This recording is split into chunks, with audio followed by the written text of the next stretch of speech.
V poročilu, tako Silva Mesojedec, je razvidno, da varuhinja zagovarja legalizacijo in širitev rezervatov, čeprav se je pred leti ob obisku Žabjaka strinjala, da getoizacija tega naselja ni pravi način za reševanje težav. Popustila je očitno tudi ona neki dnevni politiki in mislim, da je to slabo. Regijska civilna iniciativa ne bo dopustila širjenja romskih naselij, poudarja Mesojedec.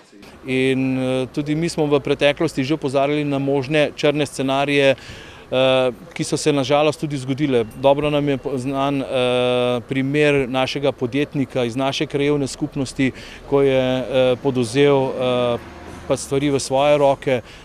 Marsikaj se bo lahko v prihodnosti nažalost tudi še kaj dogajalo. Mesojedec je danes izpostavil tudi težave, ki jih Romi z nezakonitim zasedenjem zemljišč v Žabjaku in Brezju povzročajo njihovim lastnikom. Več kot 50 jih je zato podalo ovadbe, na novomeškem sodišču pa že potekajo razprave zaradi protipravnega zavzetja teh nepremičnin.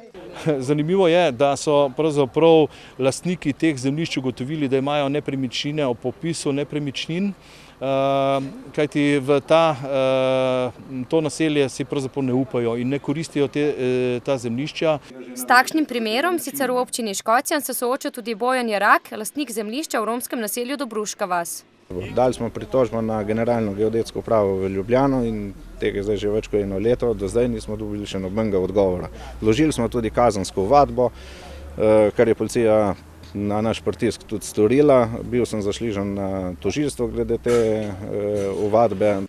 Doslej odgovora sodišča ni prejel. Ve le to, da bodo zemljišče in nepremičnine na njem odslej njegov katastrski dohodek. Sem zakonodaja naj upošteva in se ve, kaj sledi. Izpraznitev zemljišča, mi tega zemljišča jaz ga ne prodam. To je pač interesantno zemljišče, ki spada v gospodarsko cono. In ga ne bo nikomur dal, poudarja.